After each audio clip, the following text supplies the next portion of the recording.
Selamat sore semuanya. Perkenalkan, saya Sofia, petugas pelayanan terpadu satu pintu Pengadilan Negeri Kandangan. Hari ini kita akan mengadakan live, yaitu merupakan program inovasi dari Agen Perubahan tahun 2025, ROSI, yaitu Ruang Informasi dan Edukasi. Pada kali ini narasumber kita yaitu Bapak Wakil Ketua Pengadilan Negeri Kandangan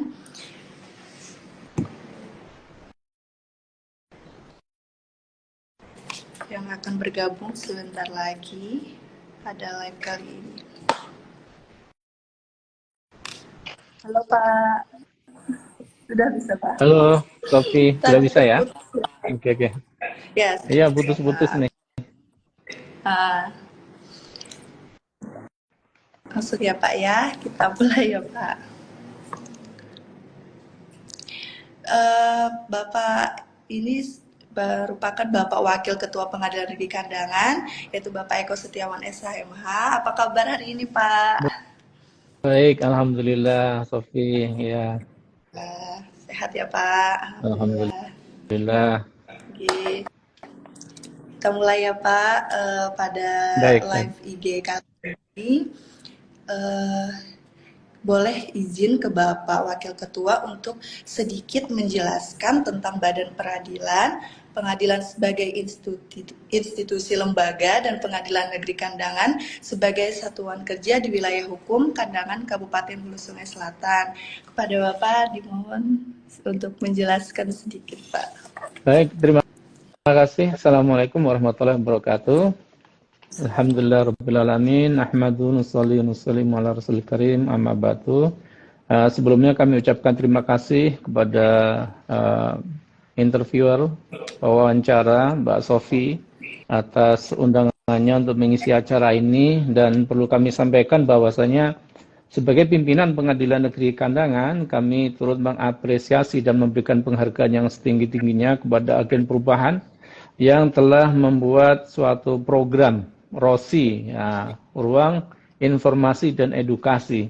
Ini awalnya saya kira Rossi itu Valentino Rossi atau Rossi Silalahi yang kita kenal selama ini, tetapi ROSI adalah Ruang Informasi dan Edukasi pada Pengadilan Negeri Kandangan.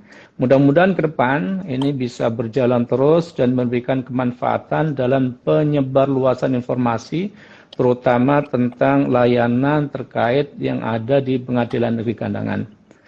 Kemudian selanjutnya, bahwasanya perlu kami sampaikan bahwasanya Pengadilan Negeri Kandangan merupakan salah satu pengadilan di bawah peradilan umum, di mana kita ketahui bersama bahwasanya ada 4 lingkungan badan peradilan, yaitu masing-masing mereka mempunyai kewenangan yang berbeda, ya, tugas dan fungsi yang berbeda, ya, dan semuanya keempat lingkungan badan peradilan tersebut ada di bawah Mahkamah Agung. Jadi ada peradilan agama, kemudian peradilan umum, peradilan militer, tata usaha negara, ya.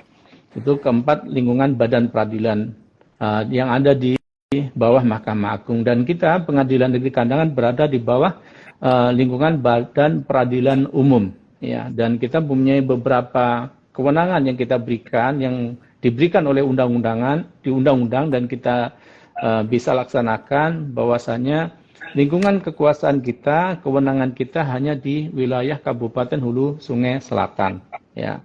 Dan Pengadilan Negeri kita untuk Kandangan sendiri, kita ada menerima beberapa perkara, misalkan dalam perkara perdata, perkara pidana. Nah, perdata nanti ada gugatan sederhana, ada permohonan, ada bantahan, ya, ada keberatan, ya, seperti itu. Dan pidana juga nanti ada pidana biasa. Untuk pidana khusus ini kan untuk ketentuan perundang-undangan tertentu saja, ya, itu yang termasuk di dalam pidana khusus, ya, mungkin anak misalkan atau lingkungan hidup, ya, bukan khusus tipikor, ya. Kalau tipikor di pengadilan 1A khusus, ya. Kemudian perdata kita juga hanya perdata umum, tidak ada perdata khusus misalkan niaga atau PHI, karena untuk niaga dan PHI juga biasanya di pengadilan kelas 1A khusus. Kalau kita kan di Pengadilan Negeri kelas 1B seperti itu. Demikian sekilas dari pengadilan dan kekuasaan kehakiman ataupun badan peradilan, Sofi. Terima kasih Bapak.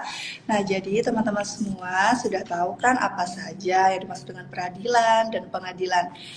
Eh, jadi untuk teman-teman semua yang berada di Kabupaten Hulu Sungai Selatan khususnya, kami juga memberikan beberapa layanan hukum. Apa saja itu kira-kira Pak? Untuk lebih jelasnya, silahkan Bapak yang terhormat Bapak Wakil Ketua. Baik, sesuai dengan pengadilan ya, kita ada tiga kepanitraan ya, kepanitraan pidana, kepanitraan hukum, dan kepanitraan perdata. Nah, masing-masing dia mempunyai layanan yang berbeda. Contoh misalkan untuk kepanitraan pidana, ya dia menerima pelimpahan perkara pidana biasa maupun pidana khusus anak misalkan, dan juga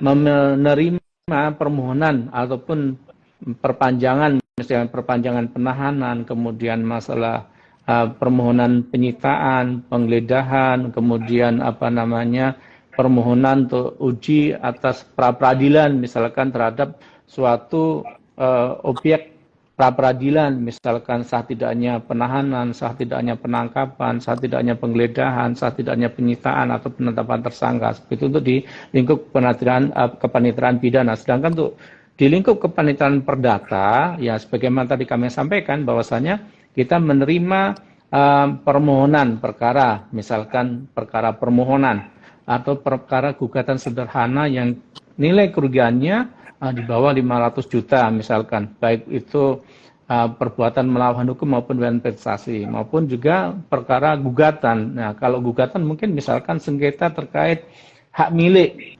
perbuatan melawan hukum, atau sengketa terkait dengan wan prestasi yang nilainya di atas daripada 500 juta rupiah, seperti itu. Sedangkan untuk di kepanitraan muda hukum, kita sering, Bapak Ibu biasanya kalau mulai saat ada pencalonan, misalkan anggota DPR maupun DPR RI, ya, antara pencalonan sebagai bupati atau wakil bupati, atau pencalonan sebagai perangkat desa, biasanya mereka akan mengajukan permohonan surat keterangan, ya, surat keterangan tidak pernah dihukum atau tidak dicabut hak pilihnya, gitu ya.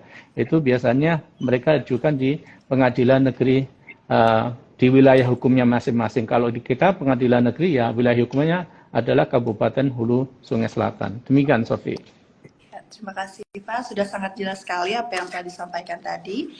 Jadi kami berharap untuk masyarakat Kandangan khususnya nanti nggak kesulitan lagi nih gitu untuk mendapatkan layanan dari pengadilan.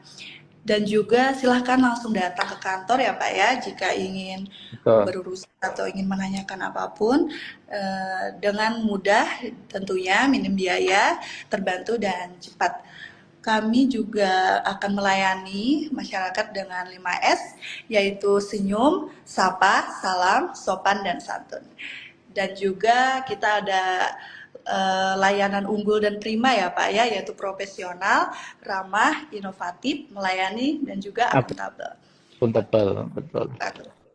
Yes. Untuk sesi berikutnya yaitu sesi tanya jawab. Jadi bagi teman-teman semua yang telah bergabung dan ingin bertanya, dipersilakan untuk menulis komentarnya.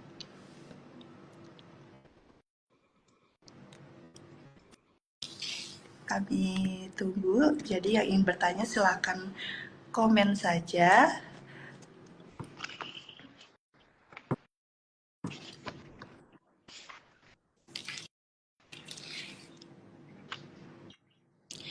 Ini ada pertanyaan Pak dari Giska Isna, yaitu kenapa Pak ada saja yang terkadang masyarakat keliru antara kantor pengadilan dengan kejaksaan, bedanya di mana ya Pak? Silakan Pak jika ingin langsung menjawab. Baik, memang kadang-kadang masyarakat umum ya, masyarakat awam pada umumnya masih susah untuk membedakan mana itu pengadilan dan mana itu kejaksaan ya, karena memang ya mereka pengetahuannya memang seperti itu, dan inilah fungsinya ruang edukasi dan informasi ini, bagaimana kita lembaga kita ya maupun kejaksaan dan juga pengadilan memberikan edukasi dan informasi kepada masyarakat agar meluruskan supaya mereka paham mana itu pengadilan, mana itu kejaksaan. Ya, kalau kita pengadilan ya ini di dalam ranah yudikatif ya. Kalau mereka masih di ranah eksekutif. Jadi masih di bawah pemerintahan. Kalau kita kan yudikatif di bawah Mahkamah Agung seperti itu. Dan tugas dan wewenangnya juga berbeda. Kalau kita kan menerima, memeriksa, mengadili, memutus, menyelesaikan perkara. Kalau di kejaksaan juga berbeda kewenangannya. Mereka punya kewenangan sekarang kan lebih luas ya kewenangan daripada kejaksaan.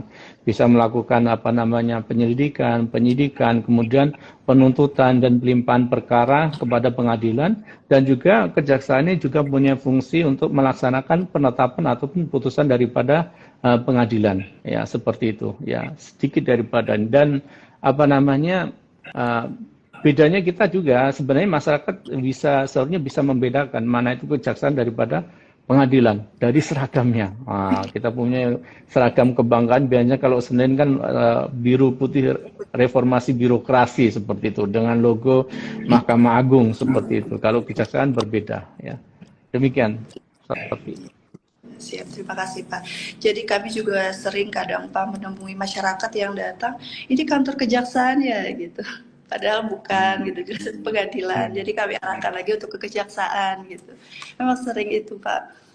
Baik, untuk pertanyaan berikutnya yang ingin bertanya disilakan untuk menuliskan komentarnya. Assalamualaikum Pak Wakil. Waalaikumsalam warahmatullahi. Selamat sekali lagi ya, mudah-mudahan bisa memberikan kemanfaatan buat saudara-saudara kita di Kecamatan Daha di sana ya.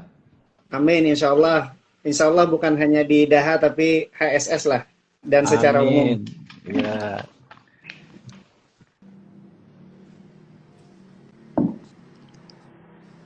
Silakan dilanjut Mbak Sofi. Tadi Bapaknya jadi udah bertanya tadi Pak, pertanyaan dari kayaknya masih belum tuntas. Putus-putus juga. Iya. Ya. Sebetulnya sekedar mau cerita juga sih, boleh jadi anggap pertanyaan, boleh ya. Jadi alhamdulillah kami di negara Daha sudah ada membentuk LBH, kemarin baru kita resmikan, dan ada perwakilan juga kita yang hadir dari PN Kandangan, alhamdulillah. Pak Irwan kalau tidak salah kemarin. Betul.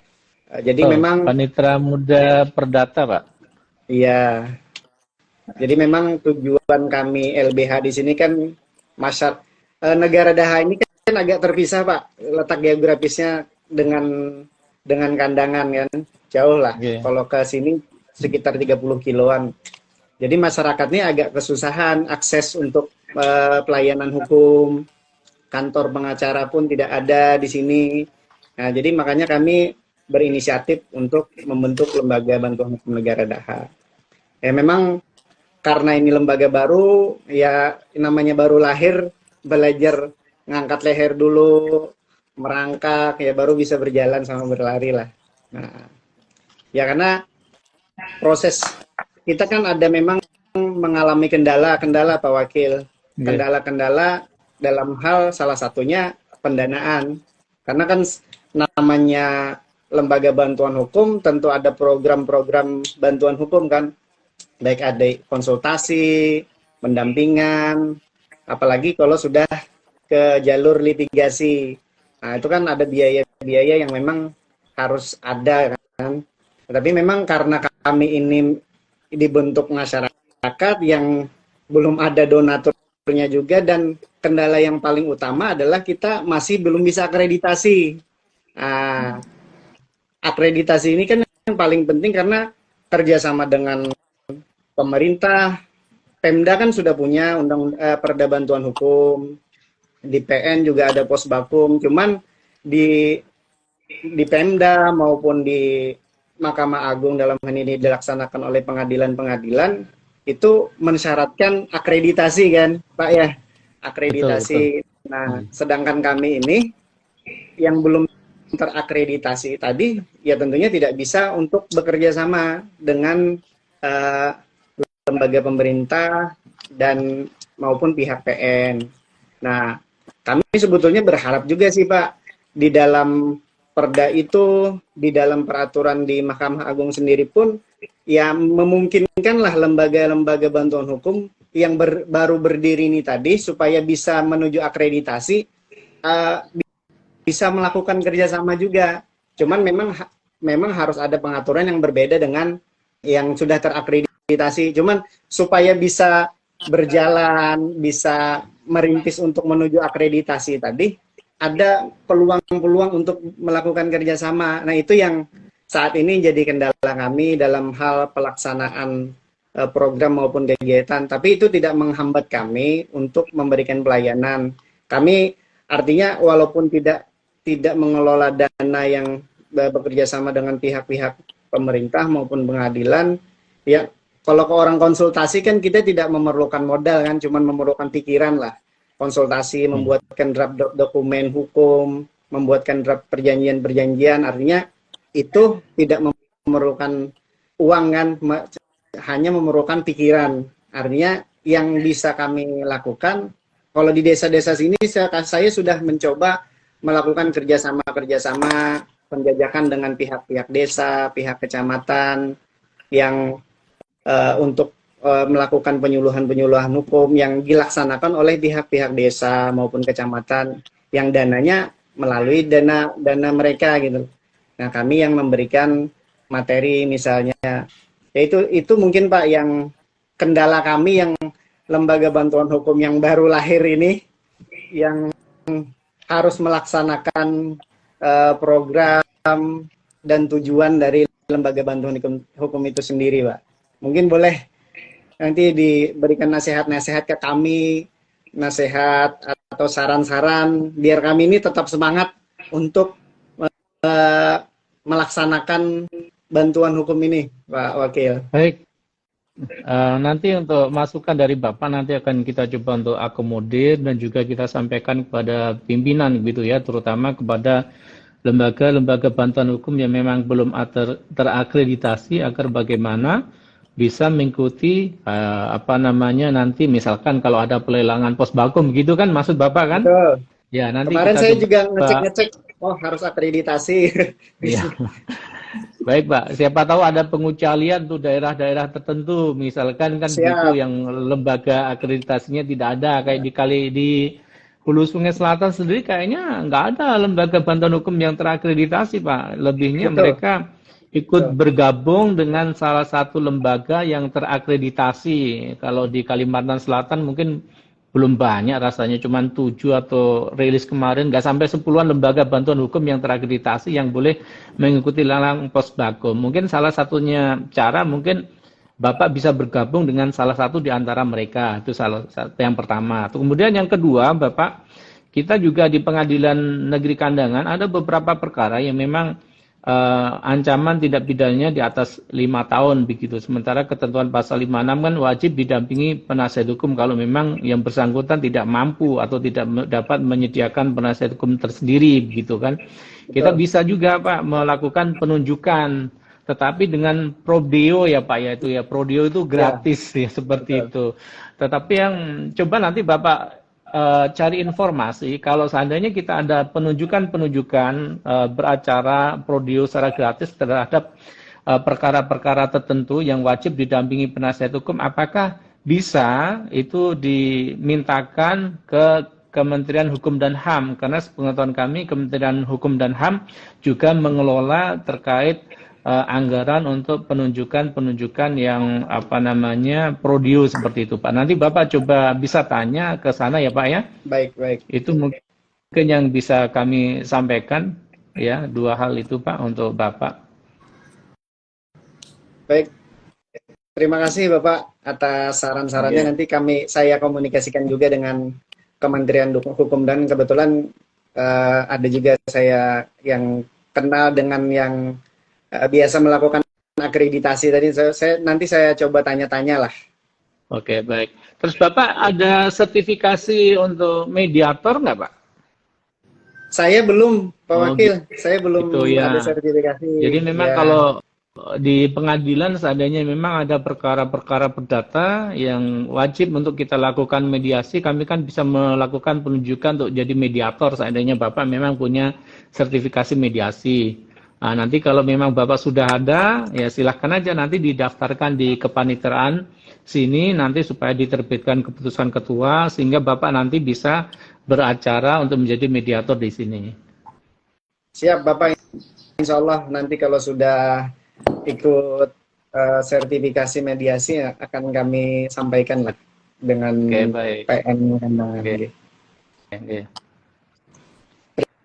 Baik. Terima kasih Pak Wakil.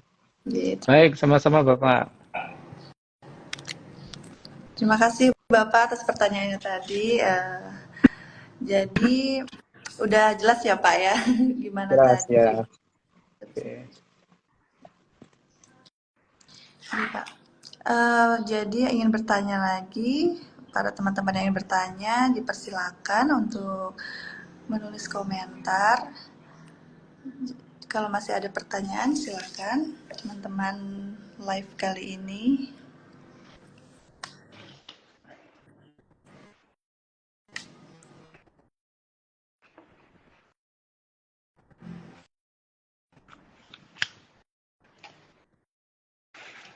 Kalau tidak ada, nanti sebentar lagi akan kita close live-nya.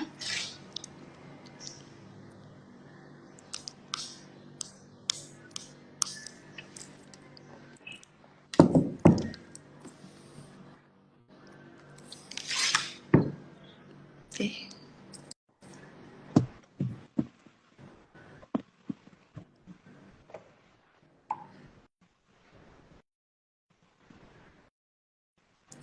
Baik, Bapak, sebelum di close live-nya, untuk episode perdana ini, Pak, mungkin ada closing statement dari Pak Wakil. Kalau Baik. ada dipersilakan, Pak. Baik, Sofi.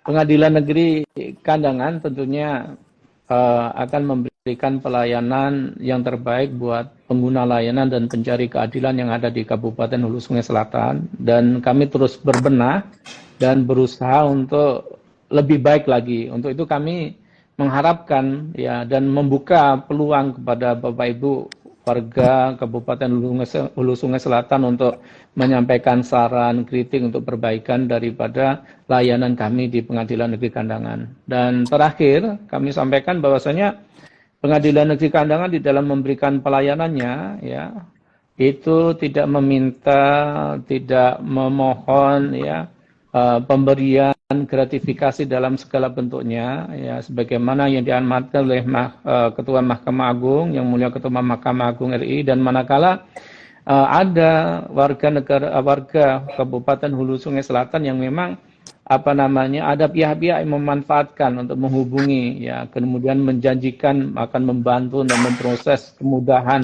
di Pengadilan Negeri Kandangan dengan meminta sebuah imbalan uang dan lain sebagainya. Kami pastikan itu bukan kami, dan nanti Bapak Ibu semuanya bisa melaporkan kepada pihak-pihak yang berwajib. Mungkin itu saja closing statement dari kami, Sofi. Terima kasih. Terima kasih, Pak.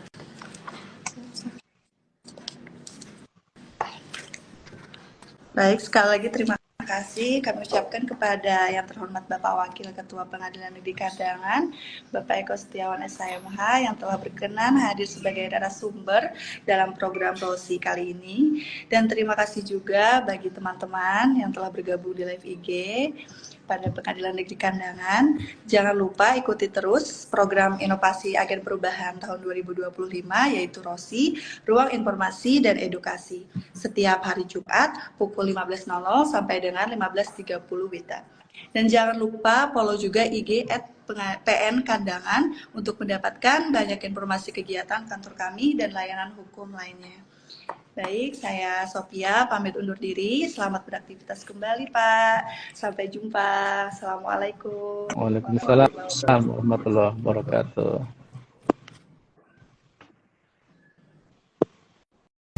Keadilan itu datang dari hati. Setiap langkah Rosi penuh dedikasi. Bersama dalam harmoni untuk pelayanan, menuju masa depan berkeadilan. Masyarakat tak perlu risau lagi, karena Rosi hadir dengan informasi yang mengedukasi. Pengadilan Negeri Kandangan siap menginisiasi, memberikan layanan hukum jelas dan pasti.